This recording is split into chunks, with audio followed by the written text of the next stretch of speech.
Why are we talking about these lists? You know I don't like lists. On the other side, dating women in the industry, most likely, I don't want to say that. I'm not going to say that. Say it. He is the male version of Sexy Red. And it's sense of... Don't piss up. In a sense of... I'm going to get up. I love topic time, but like, you know what I love? Let's discuss. Let's do this. All right. What's up, guys? And welcome to the very first episode of Central Discourse. Gabe, Nyla, Symone, we here. Boom, boom, boom. We need some type of like music. I realized I was doing like the Trump dance. Like, you know, he does like the... Oh, God. If that's what we were doing, I'm taking it back. No, we can't go back. We can't go back. First, but this is like the official first episode. Yes. Like episode 0 is out now. If you haven't seen it, go check it out. And Shout out to everybody who commented and was showing us love, saying, finally. I know, we're finally. Here. I got a lot of finallys in my DMs and in my text thread. I'm like, all right, we're here. We're keeping it consistent. I had like a nice little message from our friend Tina Turtle. Oh, what she was she like, say? She had like quoted the tweet on Twitter, and she's like, oh, this is like a great or perfect duo, great duo, something like that. Shout out to Tina, man. Shout out to Tina Turtle. I like how we had like a few episodes, like a few like minor cuts in like the promo of like episode 00, which was like the episode we shot around this time, like last January. Yeah.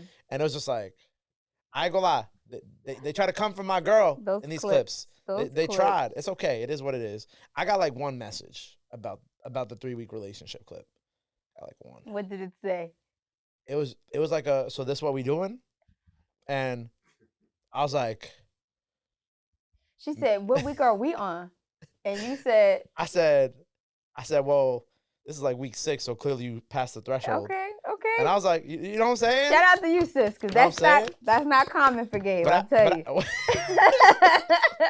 I ain't gonna lie, but it's like the 3-week threshold, then we have the 9-week threshold. It's different. Lord. It's different. I'm playing. If you've seen this, I love you. I put my disclaimer in the comment. I said, I would like you guys to know that this is old and I have healed. Thank you.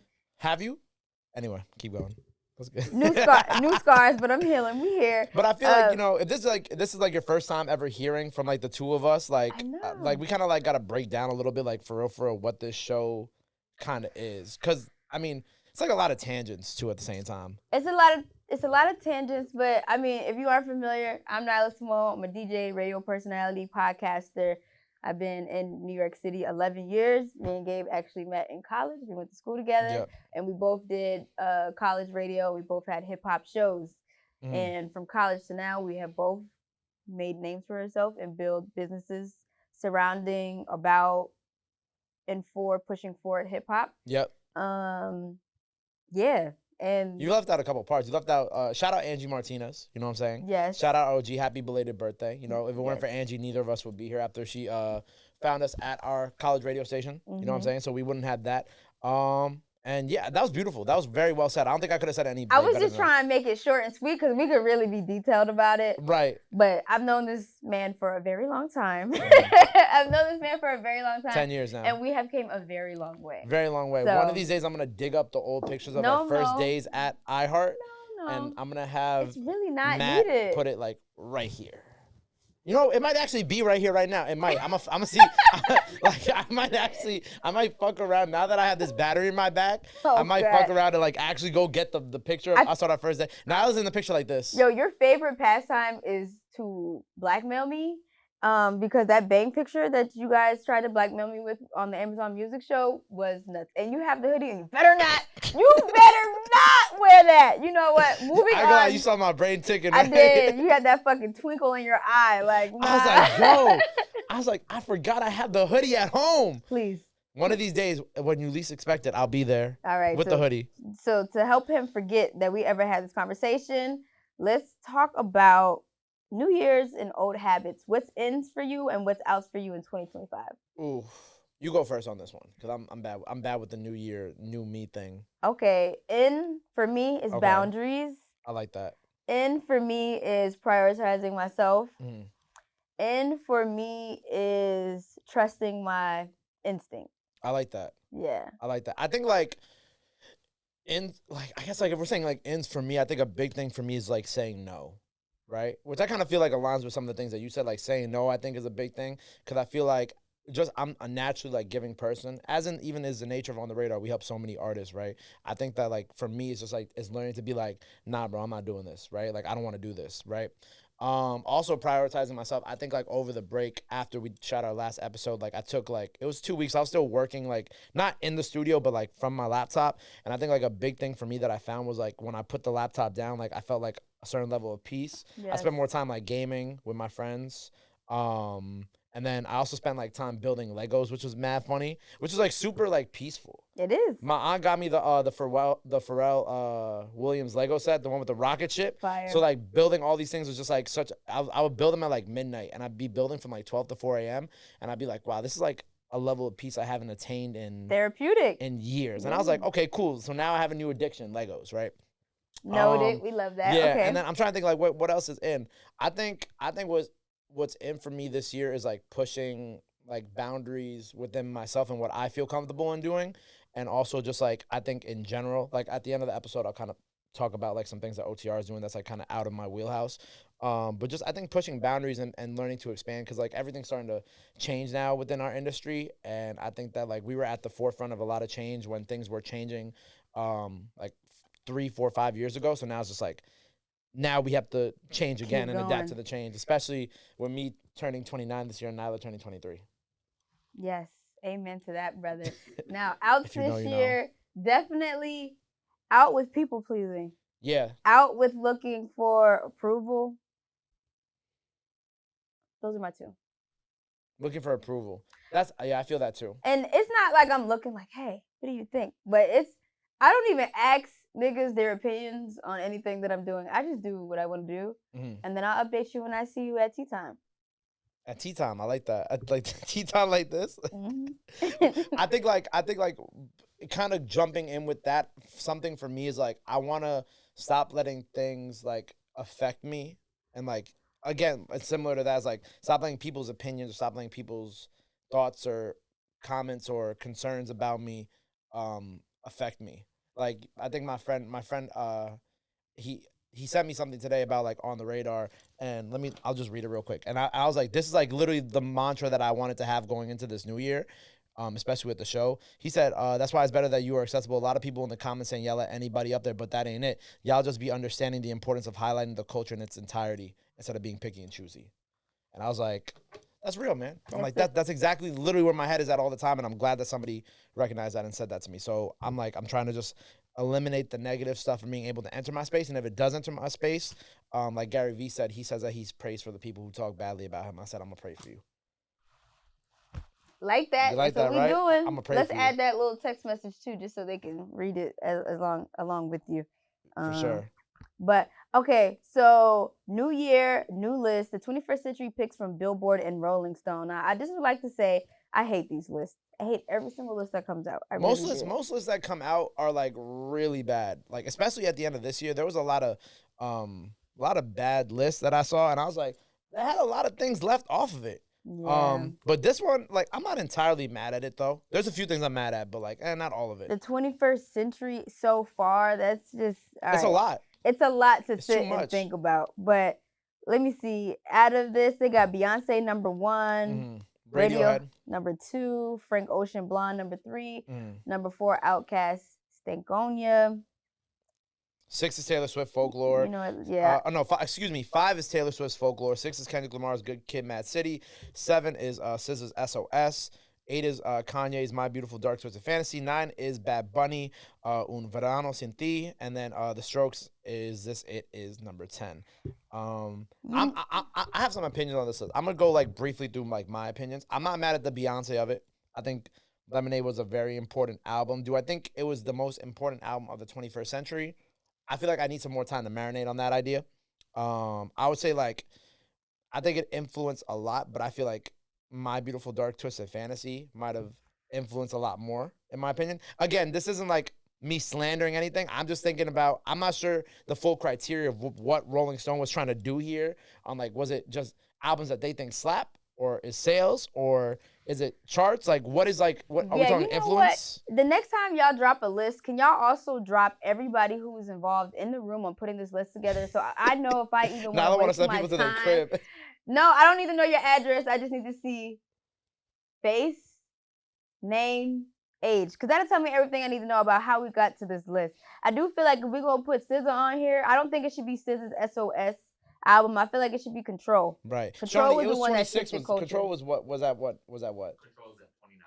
Control's at 29. Control Okay. is definitely above SOS. Control shifted the trajectory of I was about to R&B say, like, for sure. Control created a whole, like, it was at that moment in time that all the R&B females came out. Like, right Yes. after that. That's when every label was like, yo, we need a SZA. You know Mhm. what I'm saying? And that, like, we wouldn't have the Summer Walkers, the Hers, those off the top of my dome. But we wouldn't have this many female R&B artists, the Mooney Longs, Yep. even the Sailors now. Like, none of these artists would exist if Control never came out. So Yeah. I think that it's kind of weird that they put SOS at number 7. I love SOS for what it is. Same. However, I wouldn't put it in the top 10 albums. I would swap I would flip it around and put Control there instead. Agreed. I love you, SZA. Do not take this personally. And also, how is Miguel Kaleidoscope Dreams not in the top 10? If we're gonna talk about albums that actually dropped, let's be real. A lot of these albums nobody really cared about, but Miguel Kaleidoscope Dream is a classic R&B album. For the early 2000s is Usher Confessions. For mid 2000s is definitely Miguel. And Well, this is 21st century, so Usher's Confessions is also liable to be in this top 10 too if we want to talk about that. no, this is true. That was like yeah, you're right. That's still in the Like, there's a century. lot of songs, like Yeah, some whole Usher albums needs to in be there. in there. Miguel needs to be in there. Why are we talking about these lists? You know I don't like lists. Yeah. Fuck. Like Frank Ocean's Blonde, I love Blonde, but like I don't know. Yo, they be gassing this nigga. I'm not gonna lie. Don't do that. I like Frank. I love do. I Frank. play Novocaine damn near every R&B set I do. I like thinking about. I like Frank Ocean, but it's not this list. It was another list that came out. The one where Lauryn Hill was number 1 and then Frank Ocean. Yeah, I was remember number that. 2. Yeah. Lauryn Hill is number 1 and Frank Ocean is number 2. What world are we living in right now? Does that even make any sense? I feel like, see, I was kind of like on that same train of thought as you for a while with like the Frank Ocean side of things. Like Blonde, when Blonde came out, I really like Chanel Orange. Chanel Orange to me was a beautiful project. I Great. love that. And the mixtape with Nostalgia, is it Nostalgia Ultra? I think is the name of the mixtape, if I'm not mistaken. I'm sorry to any of my Frank Ocean fans out there if I'm wrong. But Blonde was just like, I liked Blonde, but I didn't love it when it came out. But as I got older, right, I feel like Blonde became a project more that I go back to a lot, especially like on like summer nights. Like I think like for like summer night drives, like I like to throw on Blonde a lot. So I can understand why Blonde is here. I just struggled again to figure out why Blonde. What was the criteria for Blonde being in the top 3? Okay. That's it. That's where I'm at. It was Nostalgia Ultra. I was right. But like it was, yeah. But that's just where my head is at with that. Like I don't like these lists, man. I don't like these damn lists. And I know we're gonna get into like the Billboard Top 100 artist list, and then Nyla's gonna have some things to say because I'm gonna have some things. I don't really want to go too crazy on it. We could do this kind of quickly, but can we just focus on the rappers, or we gotta do all of them? Nah, let's talk about all of them. Like, so number 1 is Taylor Swift. Very unsurprising. I don't necessarily disagree. I think Billboard is in this respect is based off of the sales and like the charts and kind of all that. So it makes sense. It's like Taylor Swift, Drake, Rihanna, Post Malone, Eminem, The Weeknd, Beyonce, Justin Bieber, Bruno Mars, Usher. I'm not mad at it. I'm really not mad at this list. I wish I could say I was, but I'm really not mad at this. The only thing I would say is I would flip Beyonce with Post Malone, and that's it. I'm okay with that. You think I'm wrong? I just don't have no comment on these damn lists. Sure, I think this is a good. It's a good one. It's a good stacked lineup of artists that I respect to some degree. That was such a political, boring ass answer. Don't give me that. It's That was a media trained ass answer. That's Nyla. not. I've never been media trained. I'm just saying. Nyla, that's a media trained ass answer. This is a respectable list. Is it my list? Absolutely not. But like, I can understand how we got here. I need like the 50 Cent, like this is the op list. Like I need that shit. Like they're like I need one of those right now. But I think if you have flipped, I get why Post Malone is number 4 because of all the hits that he's had. But the 21st century, Post Malone made it on the 21st century. I don't think you realize how big of an artist Post Malone really is. Like Post Malone has like what is it like 10 diamond records or something like that. He put out a whole project. So this is based off of numbers. Well, you gotta think it's Billboard, so obviously it's based off like the top, like the Hot 100 and the charts and whatnot. Okay. All right, I got nothing. I don't even really want to talk about. I need you to realize how big of an artist I Post Malone don't actually really is. I like Post Malone. I know you don't care. I'm just saying it's like he's so big of an artist. I'm happy for him. Country album slaps. I bumped it the other day. All right, biggest rappers list. Drake, according to Billboard. Drake Eminem, Kanye West, Nelly, Jay-Z, Lil Wayne, 50 Cent, Kendrick Lamar, Nicki Minaj, Ludacris. Can we make some noise for Nelly real quick? You know what I'm saying? Ashanti and the top biggest rappers list from Billboard. Come on, man. My man's on a roll. I actually really don't want to talk about this list. Why? Because I'm just We have to talk about it. It's kind of the point of the show. biggest rappers of the century list. I guess this is.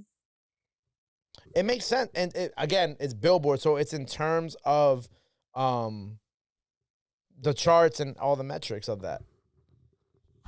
Nyla, why is this puzzling you so much? I don't get it. Like, is Nelly above Jay-Z that surprising to you?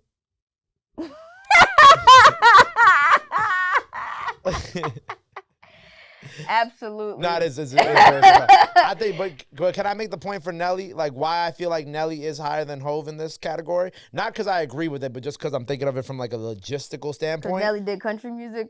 Exactly. I think Nelly. This is about rappers, though.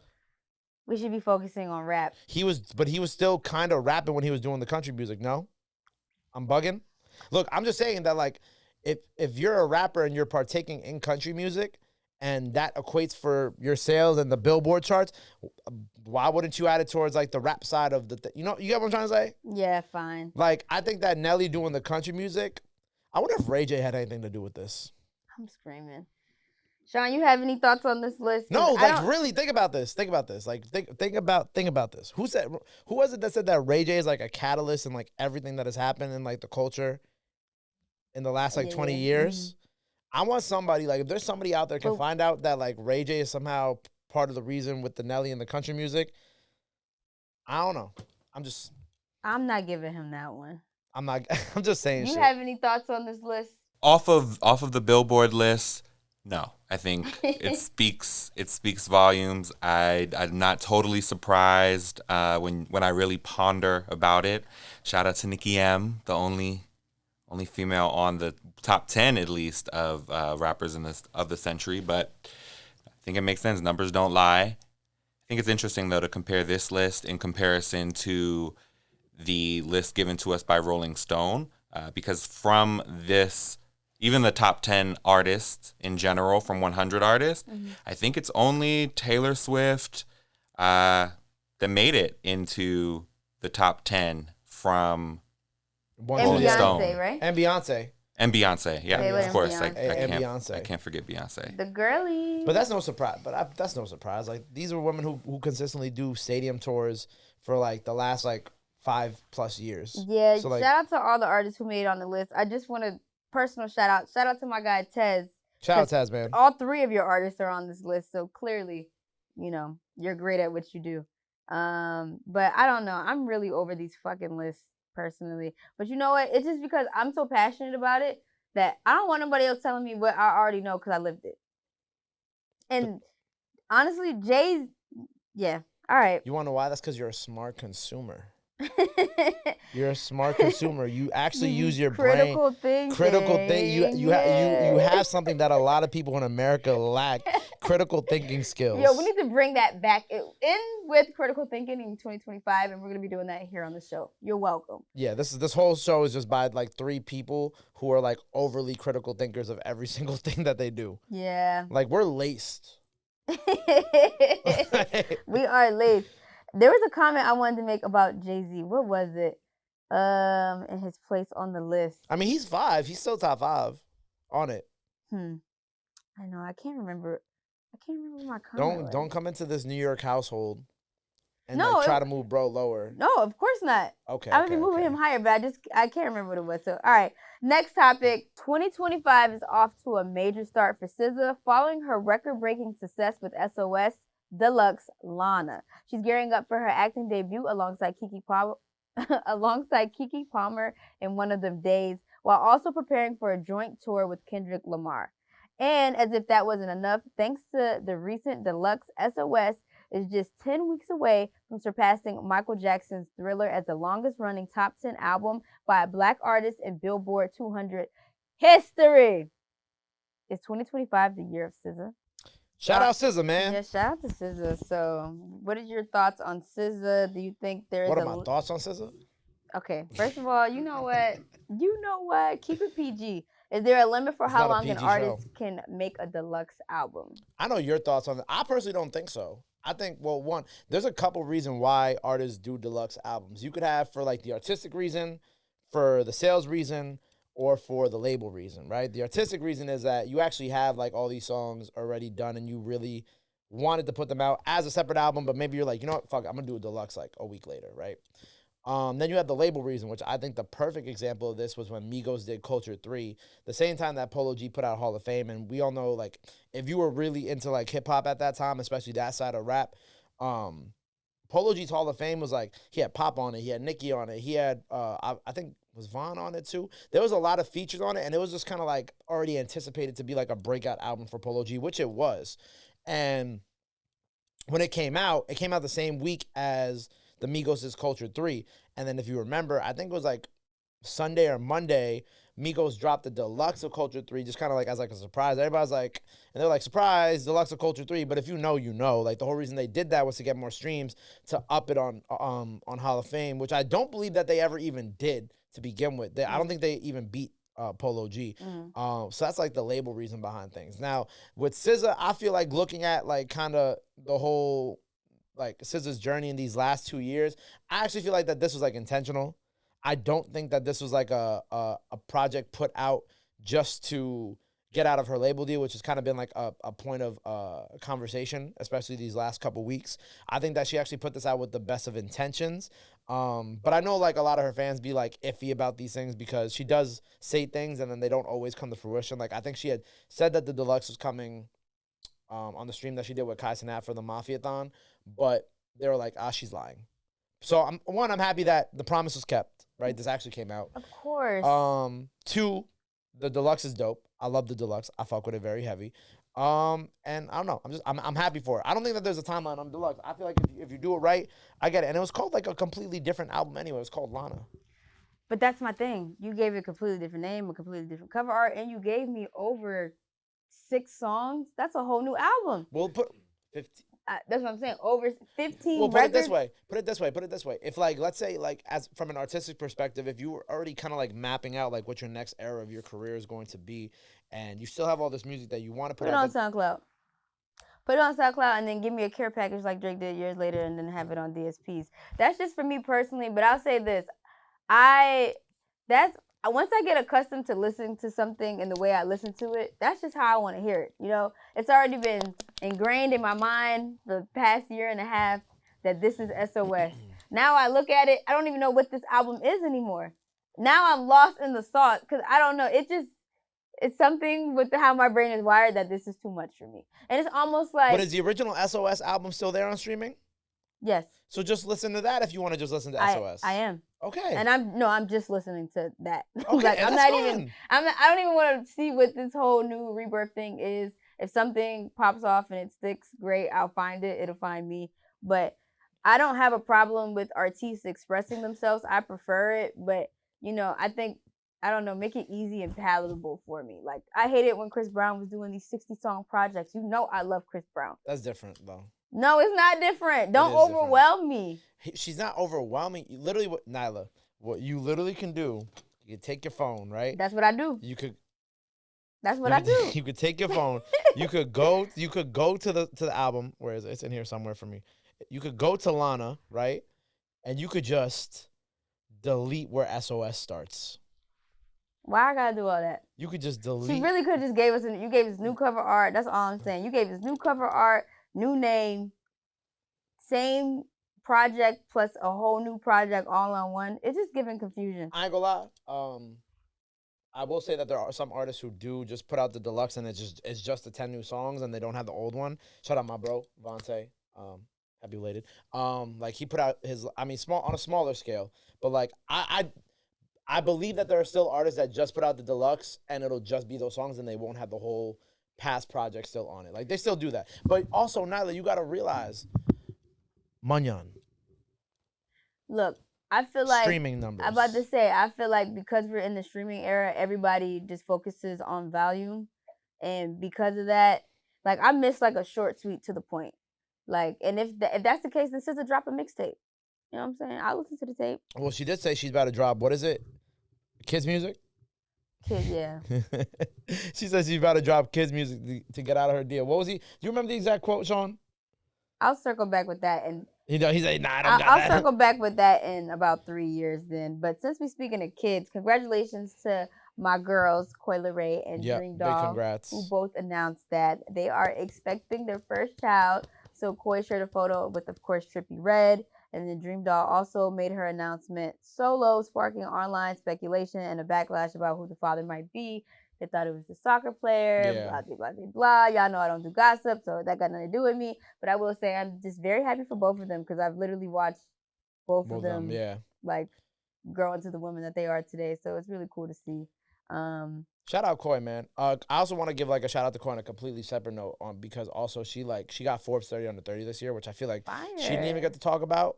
And when I saw her name, it was funny because like I was reading her name on the list, and then she literally texted me at that exact moment that when we both made it, and it was like a real cool moment because it's like, again, like you said, these artists are artists that we kind of all started off around the same time. So like her texting me, I was like, oh, wow. I'm like, this is amazing. Like, I'm so proud of you, and vice versa. And even to see now where she's, like, growing into the stage of her career where, her life, of having a child, like, that's amazing, man. I'm so happy for her. Yeah, I'm here for it. Also, shout out Trippie, spin the block. Oh, That's God. hey, look, sometimes you just got to go get the love of your life back. And that's okay. All right. That's okay. Yeah. And wait, can we insert a clip of, like, the first episode here with Nelly and Ashanti where I said spin the block is okay, Sean? Thank you. You could always spin the block. But look how happy they are. I'm happy for them. You could always spin the block. All right. You guys, sometimes as a man, you gotta look life in the face and be like, you know what? And you go get my bitch back. So when you decide to go get your bitch back and y'all have a baby, you posting it on social media? See, I feel like you and I have had this like conversation about posting on social media. I just feel like, I don't know, like I think like, in a way, and this is not me like saying like this is a them thing. I think in general, like women having babies or just couples having babies is like content on social media, right? Like, it's gonna spark conversation about you. It's gonna do this X, Y, and Z. Not saying that's not why they did it. Like, I think that most people when they post that they're pregnant, it's out of pure just I want to share this with the world, and then all the stuff that comes with it. Maybe it's a bonus, you know what I'm saying? Because they're also influencers at the end of the day, so you never know. They might get some brands reaching out to them to do baby whatever. But then you also have to take the good with the bad of sharing your life on the internet, and then unfortunately Dream Doll kind of like had to deal with that, and I hate how they did her, and I think like that's like the worst thing about social media these days is just everybody is like, especially for women too, like everybody is just assumes that they share a part of you, like that they know you, and I think unfortunately for women, especially women in the industry who it's not super apparent who she's dating or who she's with. She's not always posting pictures with whoever the father of the child is. They're just going to be like, oh, it was this person. Oh, it was this person. Oh, it was this her boyfriend from 4 or 5 years ago. And then now, unfortunately, like a moment for her that was supposed to be so happy and so joyful for her and her family and the father of the child is now turned into like a whole social media thing because people have all these assumptions and these negative connotations about Dream in their mind for whatever fucking reason. Yeah. Dream is such a nice person. Like, it's weird. And I'm like, as especially men, like, stay out of women's business, please. Like, if you a man and you online, men lead women's business. Like, if you a man and you online and you gossiping about who a woman's baby father is, bro, like, go touch some grass and please go get you some of your own pussy. Like, leave these women alone, bro. All right? She does not want you. Like, leave her alone. Nasty work out here. Nasty work, bro. But that's the internet for you. It is the internet. And again, it's like, I don't know. You asked if I would share if I had my child, if I was having a child, like, I don't know. I couldn't answer that. Maybe at some point, I feel like at some point I probably would share, but then I also respect the people because did Beyonce share that she was pregnant the second time with the twins? She did, right? Oh, at the second time? Yeah. I definitely remember the first. She was with the floral and she had the yeah, she did, right? I'm trying to think of there is a celebrity who popped out with the baby and just didn't tell nobody. Halle. I mean, yes, sorry. Halle. I mean, yeah, Halle was probably like the closest thing to popping out with a baby and not telling nobody. Yeah. And I feel like she kept her peace through that though. Oh, yeah. I'm totally doing the same thing. I feel like her peace was like, obviously since then there's been the drama and whatnot, but they did celebrate the child's birthday. Yeah. Yeah, they celebrated the child's birthday, and they both looked not like, well, I don't know, but they looked happy. In that moment, I go, nah, but in that moment they looked happy, and I think that's all that matters. Like, as long as you're happy for the kid, whether you guys are getting along or not, it is what it is. But I think that her not sharing that, she was able to actually like enjoy her pregnancy. the parts that you can enjoy, like enjoy the pregnancy with her family, and like keep it private, and just prepare to have the child instead of involving the whole world in her business. I'm with you. Men, take notes. Yeah, please. I'm not. Would you share? You said you wouldn't share, I have right? zero intention on sharing during or after. Or after. Yeah. So one day we're just gonna see you with a stroller, and we're gonna be like, oh shit. If you bump into me, but besides that, yeah, I'll talk about my child. I'll probably talk about the process, but why I gotta show my child? They're gonna be wearing like matching like crochet scarves. You know it. They're both gonna be like Crochet onesies. The crochet onesies are both gonna be like a purple and a light fuchsia. And I'm gonna be like, and I'm gonna look at Nyla, I'm gonna look at the baby, I'm gonna look at Nyla, I'm gonna look at the baby, and I'm gonna be like, oh shit, that's your kid. Like, that's crazy. That she won't do the pod. She'll be doing the pod. Matt's gonna have like the camera angles above her. Like, it's just gonna be Nyla's face just like this. I'm gonna be doing interviews, and stuff. But Nyla's gonna go from 23 back to 21. yes, I don't know why the universe works in my favor like that, but I'm just thankful for it. But okay, my favorite segment of the show. We're changing the name. It's a new name now. It's a new name. Yes. It's a new name. Sean, would you like to introduce the name? I know you want to, but Sean is very proud of this name. We are going to call this segment Trending Tangents. Dun dun dun. I've been waiting for like some good tangents in this episode. You know what I'm saying? Well, I love topic time, but like, you know what I love? Let's discuss. Let's do this. All right. I saw this one online. Let's do this. And I just favored it. You know, I don't really like to retweet shit. So this was you. This wasn't Sean. No. Oh, you got this from me? I didn't retweet this, did I? Yeah. Oh shit. Let me undo this retweet. I'm exposing myself. Oh shit. See, I don't like to retweet. Nah, don't go back. Don't go back. No, I don't like. See, now you retweeting pussy shit. because now you going back. All right. But it's just that. You gotta say shit with your chest, Nyla. No, I don't like people knowing what I got going on or what I'm thinking or anything like that. It's just not my cup of tea. It's but too late. You already said you were single on the last episode. Like, what are we doing? Okay, anyway, I saw this tweet and I was like, you know what? This is a good question. Is it better if creatives date average Joes or other creatives? This answer is very different because we live in New York. What do you mean? You know what I mean. I don't know what you mean. It's piss out here, bro. So you're saying it's better to date an average Joe? I'm not saying that either. So what you saying? Let's talk about our. Have you dated an average Joe before? Define average Joe. Like, not someone who's in the music industry. Like, has no connection to music. Works a proper 9 to 5. Might be their own entrepreneur, but it literally has nothing to. Like, you go home and you talk. Well, not you go home, but like you FaceTime them and you talking about music, and they look at you like you're speaking a different language. Yeah. Like, you're like, yo, did you hear Joey Badass diss the West Coast today? And then they'll be like, Joey who? And you're just like, wait a second, time out. Yeah. Okay, so what was that experience like for you when you dated that type of person? I feel like I'm a therapist now. Oh my God, yeah. What was that experience like? Stop playing with your hair is like a nervous tick. Put the hair down. Come on. Because I'm trying to really think. I feel like, I wouldn't say my last, but I have talked to guys who were average Joes. I don't even like the name average Joes, but I've talked to guys who had regular jobs and they aren't necessarily understanding. Civilians. We can say civilians. Civilians. Civilians. That's, like average that Joe just feels disrespectful. Yeah, civilians. Okay, yeah, so I've dated civilians and they just don't understand the passion and commitment to the work. That's it. Do you feel like that was like the primary clash in y'all talking? That was the primary turnoff for sure for me. Yeah, I'll leave it at that. That was. How about you? Let's dive a little deeper than that. All right. But I honestly don't know. I'm single. Like I'm not. I don't know what works better. I don't know if. Have you dated an average? Civilian since you've been single? Or gone out on a date with a civilian? Come on. No. Okay. Word. Well, I've been single for 3 years or 4 years now, so like.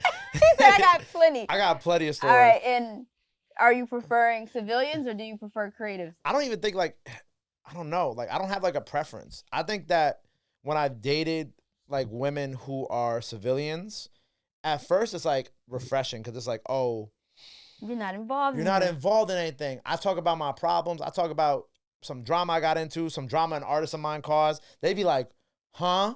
They're like, I'm worried about what I'm cooking myself for dinner. And I'm like, that's great. I actually love that. Or like, I'm worried about what I'm cooking myself for dinner after I get off work at 5 o'clock and what movie I'm gonna watch before I go to bed. And I'm like, that's so cute.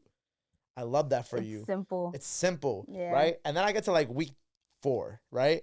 And like the routine is still the same. And I'm just sitting here and I'm like, am I bored or am I like just not, this just isn't for me? Because I think at times like when you work in the music industry and you date somebody in the music or date somebody not in the music industry, excuse me, it's like nice at first because you're just like, wow, it's someone different who can give me a different perspective on life in a very different way. And someone who maybe could help me like become a little bit more like simple or like, I don't know, a little bit more domesticated, I think is like the word that I'm looking for, right? Because let's be honest, we're not. But Speak for yourself. I'm very domesticated. You're on your own. all right, well, this is Sean, can you tell this man? I love being in love. I'm a relationship person. But you know this. But I know this. No, I'm not saying domesticated in the sense of wanting to be in a relationship. Oh. I mean, I'm like domesticated in like what we do is not a domesticated like line of work. Nyla, Yeah, it's not Nyla, easy. it is almost after 7 o'clock, whatever time it is on a Friday. Most people I'm still in the studio. most people are at work or they're at happy hour or they're on their way home right now. We're here. You still have somewhere to go after this to go do some work. I have somewhere after this to go do some work. So, and then after that, probably some other shit. And tomorrow and Sunday, we do not live regular lives. So like that's what I mean when I say domesticated, right? So I think like when you date people in outside the industry, it's nice at first, but sometimes I think it quickly gets boring because it's like unless we have something like really hyper focused that we have to talk about, I don't know what else to talk to you about for real, you know? And then on the other side, dating women in the industry, most likely, I don't want to say that. I'm not going to say that. Say it. Say it. Most likely, you probably dated one of my mans already. So, you know what I'm saying? It's like, so, see, and that's what I'm trying to avoid. That's scary. And it is, and I wouldn't say it's scary. It's just disappointing.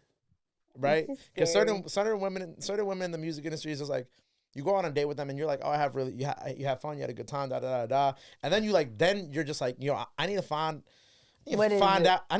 out about you. Then you start asking around, and every person you ask just disappoints you more and more every single time. No.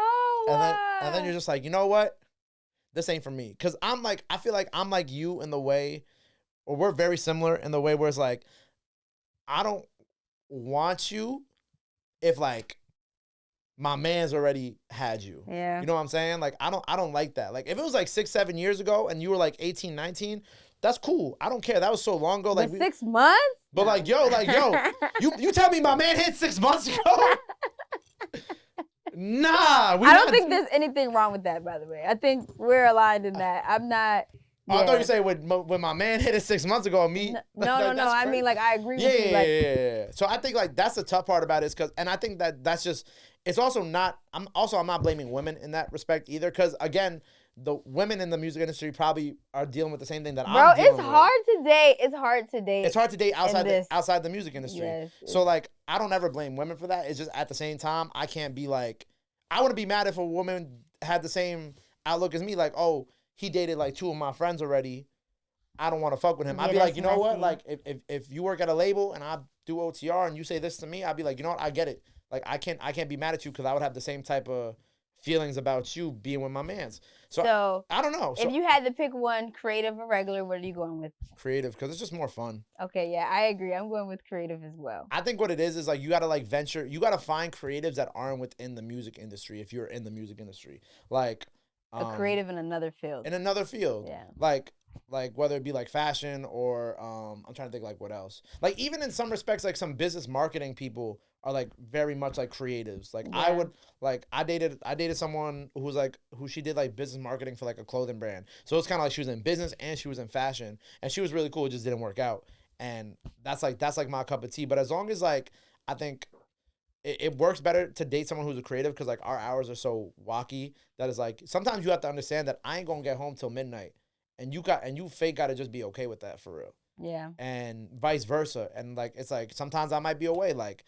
next week, like I gotta go somewhere, and then February I have to go to All-Star Weekend, and then March, if Rolling Loud still happens, go to Rolling Loud, and then April to Nashville for 2 weeks for country music. Like, it's, if someone doesn't understand your schedule, and you DJ in all different places across the country, so it's like if people don't understand your schedule, it's just it'd be clipped.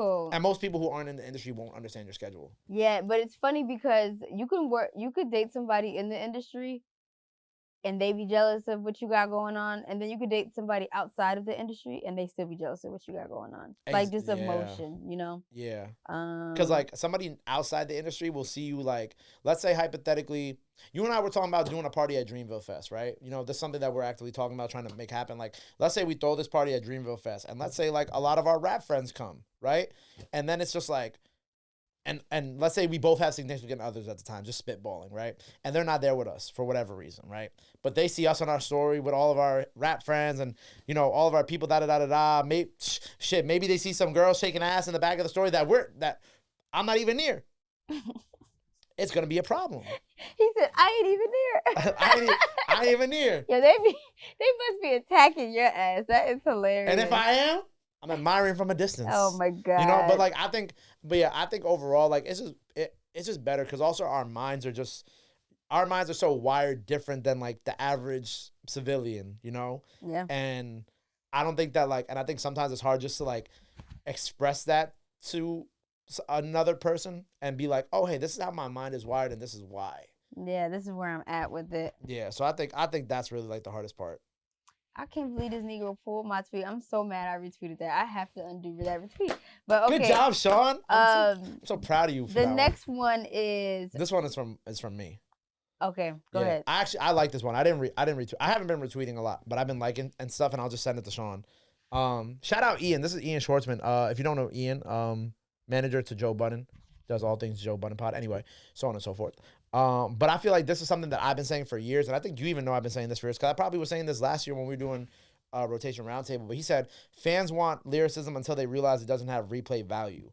Then they want songs, but only if the songs aren't too songy. Truth is, no one knows what they want. They just want to be told what to like and what they need. I've been saying this for years. I'll speak on my thing, but like I kind of want to hear your thoughts on that. I agree and I disagree. So I agree with the fact that people want to be told what they like. Facts. I think people do not actually, I think general masses is like that. But I think like people who are actually fans of music do not want to be told what they like. Like I'm going to go search it, find it. If I like it, add it. And I just don't like fans want lyricism until they realize it doesn't have replay value. I feel like that's just a little disrespectful and untrue because there's mad rap songs that make me want to learn the words to rap and rap, you know? Right. Like, but it's only if you're a fan of it. I agree, but the way I kind of looked at this tweet is that, like, you and me and the bubble that we occupy within being a fan is a very small percentage of We're a small percentage of rap fans? No, not a small percentage of, well, yes, that, but, like, the bubble that we occupy is where we're actually into like dissecting things and listening to things is a very small bubble in the grand scheme of like what hip hop or rap fans listen to, especially nowadays. I feel like when it comes to lyricism, if it's going to be a rap song that gets replay value, you just got to be talking about some shit that I relate to. Like Chris Patrick on his last project had a song called Take Time for Myself. Shout out Chris Patrick, by the way. I played the fuck out of that song. Yeah. And it's introspective rap. I love introspective rap. You give me some shit I can relate to. I done experienced it. When I'm going through that, I'm probably going to listen to that song on repeat all the time. So that's why the first half of the statement is bullshit to me. But the last, I'm like, okay, I can agree with Well, I think the only part of this statement where he kind of went wrong was that he didn't account for like the bubble that we exist in, right? I think this tweet was more so directed as like we use the word civilians a lot, right? As like the civilian rap fans, right? The rap fans who just are passive listeners and who may engage from time to time. Who don't use critical thinking. See, you get what I'm getting at. And like there are like a lot of rap fans out there who are not within our bubble, who will be like, hey, I want lyrics, I want lyricism, I want, that boom bap shit. But like, let's be honest. that shit don't really work the way it used to on occasion, right? I'm not talking about in terms of like how it sounds. I'm talking about in sales, right? Fine. Oh, yes. Like shout out Doechii, like let's be honest, like Doechii's like the first person that has worked for in that way in a minute. Mm-hmm. And then I guess you could say Doja Cat last year too with the Scarlet Project, because most of that was real boom bap. Like, I shout out the ladies too, obviously. You know, shout out the ladies for really, like, I think in recent memory, and you know, if anybody in the comments wants to correct me, please do. Like, those are kind of like two of the more boom bappy projects that I've seen reach these heights that they have. But besides those two, those levels of projects, again, aside from maybe like the Kendricks and whatnot, they don't reach those levels of success. And I'm talking about Doechii and Doja because they're more relatively newer artists, even though they're established. Yeah. But again, like, you know, like, I love the Chris Patricks, the Marco Pluses, the Ben Rileys, the Suaves. You know, we could do this all day. The Life of Toms, the Fergie Babies, like all these artists who are actual lyricists. Like, you know, I do think that they get undersold sometimes by fans. I'm like, look, you want them? They're right here. Please go and listen to their music. And then rap fans just be wanting to listen to like things that sound good. And I think the general consensus of like, whoa. Perfect example. But I love that song. Yeah. But the thing but is, no, it is a perfect example. It is a perfect. That's why I was like, yo, this is incredible because you guys spent all this energy into a song that, I mean, and I said this morning on Breakfast Club. I said, he is the male version of Sexy Red. In a sense of... don't piss up. In a sense of... I'm going to get up. See, the next it's not an insult. It's not an insult because Sexy Red makes hits. Yeah, she does. So it's like... And I'm only saying they're similar is because, like, the song went viral. People are laughing at it like, oh, I can't believe this nigga really rapping. It was the same exact thing. Like, yo, this girl's crazy. She really rapping about her booty hole. And the next thing you know, it's a hit record. It's a hit record now, and this nigga is on the same trajectory. Yeah. So that's why I'm like, yo, this is really the men's version of Sexy Red. It's an interesting take. Shout out Jello, man. First of all, like, I'm going to clap for anybody's success. You know what I'm saying? Sure, like, you know what I'm saying? So shout out Jello, man. And I do actually like the song. At first, I was like, literally a week ago, somebody was like, bro, you got to get Jello on the radar. And I'm like, yo, I see this shit on Twitter. I ain't listened to the song. I said, yo, stop fucking with me. Yo. And then my show ends with DJ Will. And then I'm like, yo, Will, listen to the song with me. And then I'm bumping it. I listened for the first time. I'm like, nah, this ain't it. And then I played it again. I'm like, And I played it a third time. And I'm like, fuck. I'm like, I like this. You know what I'm saying? So, like, I get where you're getting at, but I think that's a good example where it's like, I think when I was talking to a lot of people, and I think I had the same conversation where people were like, we're talking, like, coming for, like, Cash about, you know, because, like, the lyrics in Cash songs and how there's, you know, Cash isn't, like, rapping the way that Chris Patrick is rapping. And that's okay. Yeah. But, like, Cash makes music that makes people feel good. And I think that what people like in this day and age more than anything, and the reason why TikTok was able to push so many new records and even 15-second snippets is because people are just looking for things that make them feel a certain way. Yeah. They're not looking for the most lyrical miracle stuff or the best backpack rap or any of that, you know, stuff that we still enjoy. Yeah. Which, I mean, is unfortunate in a lot of cases, but I think that it is what it is. A lot of people are just looking for things that make them feel good. And I think that at the core, that's what this tweet that Ian is kind of trying to get across is like, yo, fans don't value lyricism the way that they used to. What they value now is songs. Like you said, they want songs, but songs that aren't too songy. Essentially just things that make you feel good. Yeah. And then consumers, like I always say, like when people always ask me about consumers, like, look, you gotta treat consumers like a baby, bro. They don't know what they want. It's our job to tell them what they want. Yeah. And like they'll consume anything, literally. Shout out Jello though. Critical thinking. What is this? Like the critical. This is T. Critical thinking. Anyway, but yeah. Yes. All right. Well, speaking of trending tracks, Gabe, what have you been listening to, or who should we be on the lookout for? Well, I mean, I was bumping. Obviously, I've been bumping this new Bad Bunny album. I just really want to say, like, as a Puerto Rican from New York, if you're from New York, you're Puerto Rican.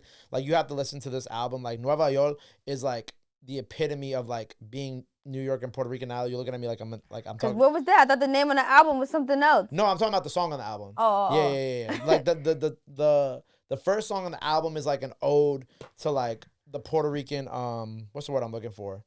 Like the Puerto Rican culture in New York and Puerto Ricans who have immigrated to New York from Puerto Rico.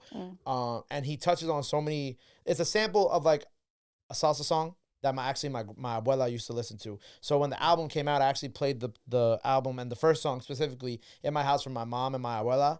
And it was crazy because my abuela was just in her room.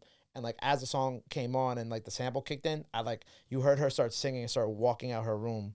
And it was cool because she was like, what is this? But like, it was kind of like a mixture of like what I love and what she loves. And, you know, and he also talks about like this really amazing spot in Brooklyn called Tonitas. And if you don't know what Tonitas is, it's kind of like this little Puerto Rican bar in the middle of Bushwick that's been there for like 40 plus years, I think, run by this lady who like back in the day when people would immigrate to the States, she would help provide translation services, legal services, and it would just become a place for Puerto Ricans to meet other Puerto Ricans. So that's my little Puerto Rican spiel on Bad Bunny. But I have been bumping the Lil Baby album too. What are your thoughts? I actually like enjoyed it. Like from like I listen to it a lot when I drive. That's an unpopular opinion, actually. No, is it? Because I didn't like his last album like that, to be honest with you. But like the one with the Mount Rushmore of baby heads, yeah. But this one, like I played it in the car on the way to the city last Friday, and I listened to it from top to bottom, and I've had it like on just like I'll get in the car, I'll just be like Lil Baby album. So I've been bumping that. I do want to hear your opinion on that, but I also been bumping this new Seti Hendrix album, To Whom It May Concern. Super dope R&B project from Seti. I didn't know he dropped a new project. Yeah, it has Jay Rippey on it, Highway, Nino Pade, Warhol, and I think he just dropped the deluxe that's only available on SoundCloud today. I've actually been bumping that new Jack Harlow, Tranquility. I love it. I really like it. Like when he was like, I'm not looking for what he said, no hip hop credibility. I was like, oof. I was like that one. Like I felt that one. I've been bumping this Cash Chow, Bay and Kyle Rich song that they did on Plaque Max's stream. Shout out Max, man. Some Seji Oda from the Bay Area. Khalil, who is an incredible artist. Do you know Khalil? Mm-hmm. Yeah, Khalil, incredible artist. Baby Osama, and then you know Flea too, right? Mm-hmm. Flea got a big record out right now called Baby that Drake played on Aiden Ross's stream, so that's going up. So yeah, that's really what I've been listening to, and then also. Georgiana and Low Shimmy deleting pictures, man. Shout out Georgie. I'm screaming. Okay. Why? You don't like Georgie like that? Okay. No reason. The guys at my job just put me on to Georgiana. Oh, you just got put on the Georgie? Yeah, I was like, oh, okay, this is just a whole new world. It's a whole new world. Hey, look, I feel like a lot of us went to school with a Georgiana. I know I did, so I get it a little What bit. school you went to? We went to the same school. No, not college. We ain't had that whole campus, but okay. Yeah. all right. We'll get into that later. So I've also been listening to Jack Harlow's Tranquility. Still love Hello Miss Johnson as well. Miss Johnson's such an underrated song too. I don't know what's going on. Loving on Me too. I don't know. I love Jack though. I also really like this Ruben Vincent tape. I love Bible in the Truck with Ben Riley. I've actually been listening to some older stuff, some jazz. There's this crew called Ezra Collective. They do contemporary jazz, very vibey. My favorite record by them, no idea. Okay. But my favorite record by them is called No One's Watching. Definitely tap in. It's about dancing. Like Are they younger or older? Man, I have no. They look 30s. 30s? Oh, send me their page. They look 30s. There's this artist named Miles coming out of Atlanta, super fire R&B. I know. I have Miles on OTR. Miles is incredible. I like him. Miles is incredible. Yes, I love Miles. Atlanta, and then also I've been in my WizKid bag because I didn't listen to the new tape because someone else had dropped. GNX had dropped the day that WizKid had dropped his tape, so I'm just delayed on listening to the project. I'm super delayed. I have to mumble too. I didn't even realize that. It's a lot going on in music to keep up with, so I still have to get to Little Baby Wham, but I will say after seeing all the comments about it, it just has delayed me from listening. But I will listen to it. Do you ever feel like that international music that we enjoy doesn't always hit our radar quick enough? Like I even feel like as being Latino, but being in New York and being in hip hop, like shit'll hit my radar months later. Like it feels like the algorithm doesn't feed me it. Like even Afrobeats, like I love Afrobeats, but it doesn't feed me. And then I'll be like, just now, WizKid dropped the tape. Like I'll be like, shit, I didn't. Nobody was even talking about it, but that's because Kendrick's thing was just so loud. Yeah, that's all you saw. I saw it, but I was like, I can't bring this up right now. We're in the middle of it's just I don't know. Well, I did hear like word on the curb. I did hear like that a big thing for YouTube, especially in like 2025, is they're pushing world music. Like that's like their focus in the new year. Good. So like I'm not saying that that means that like, you know, it's gonna be less hip hop or less rap or less, you know, R&B, or the things that we enjoy. But I do think that like in this next year you will start seeing more of a focus shift away from like localized music into more international, which I think is gonna be interesting and also good. I think good for us because then we could actually, it exposes people, and I think Americans just aren't exposed to enough culture at all. At all. I 100% agree with you. Yeah. So like before we close out the show, something, you know, we're gonna do every episode. We're just gonna kind of like give people like a brief summary of some things that we have coming up on the radar, and we need to talk. Just some things that we're working on and things that we're excited for. Nyla, would you like to start?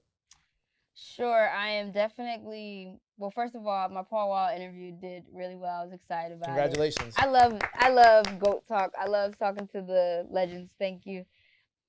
He's also such like a talk. How long was the interview? He was chatting. He be He talking. was chatting, but they was on a time crunch, so we wasn't even able to really chat how I wanted to. And I know I could have got more good stories out of him, but it's all good. I'm just excited to even get to meet these people that I looked up to growing up. So definitely make sure you guys tap into the Paul Wall interview. And then coming up on Sunday, I'm not sure when this is airing, but we'll be dropping This Is London interview. Hell yeah, love London. Just signed with LVRN.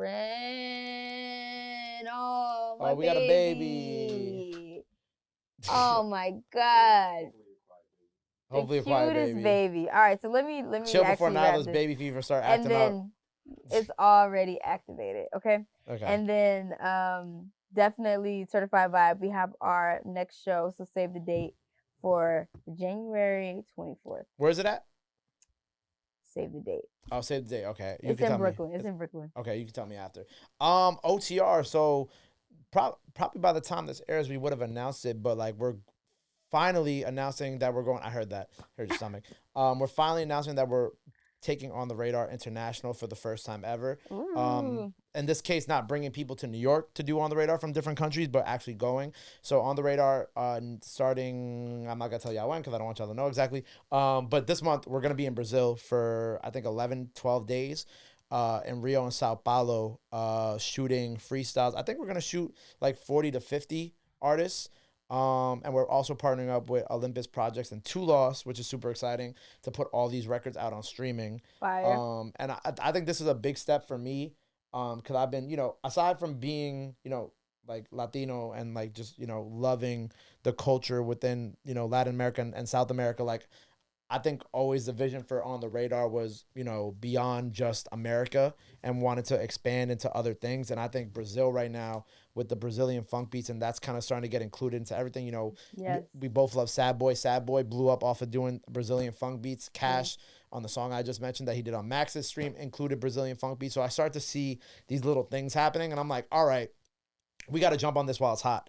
While it's bubbling, so that way when it does become hot this summer and every artist and their mom's doing Brazilian funk beats, we're ahead of the curve. No. That's where it's at. Yeah, that's where it's at. The Brazilian funk. I want to go too. So yeah, so the team is going. We're gonna shoot all those. We're gonna come back, and we're also still gonna be shooting while we're here in New York. So it's kind of like it's the first time ever that we're gonna be shooting in two places at the same time, which I'm like excited and nervous about. So that's happening. I'm very excited for that. OTR wise, do you have anything exciting coming up on OTR this week? Nothing that I can firmly talk about, but if this thing, this is real wood. If this thing does happen that we're filming this weekend, you see how nervous I am? If it does happen and the weather acts correctly, like might have like one of the most like viral OTR moments like in history in the next couple weeks. And I hope that and pray that this works out this weekend. It might not, but if it does, then the next episode of Central Discourse is going to be very interesting. But I'm gonna say a couple, you know, Hail Marys and Our Fathers, and we're gonna see what happens. But yeah. Well, I'm excited for you. I would love to go to Brazil. Love Rio. I know, I'm excited. Sao Paulo was a little traditional. Sao Paulo is more like when they describe it to me, they say Sao Paulo is more like New York. No, Rio is New York. As soon as I got to Rio, I was like, I could live here. Really? Yes. All right. Rio is New York. Sao Paulo is like Sao Paulo. Sao Paulo. Sao Paulo. Sao Paulo. Sao Paulo, whatever. Are we not saying the same thing? I don't know. Don't sound like it. But Sao Paulo would look, be the like... baby's even looking confused at you. Look at it. He's like, what? Sao Paulo would be like Jersey. All right, we're done here. That was just disrespectful. That was just rude. How is that rude? How is it Jersey? How is it Jersey? Because it's just like slower families. Like, Really, it looks more like built up. All okay, right, we'll see. talk about it when you get We'll back. see. We'll see. We'll see. We'll see. Tell me if I'm wrong. You're gonna be like Jersey. You're gonna come back and be like, it's Jersey. Well, look, this has been another episode of Central Discourse. So make sure you turn up the volume and join the discourse, and we will see you guys next week. Peace.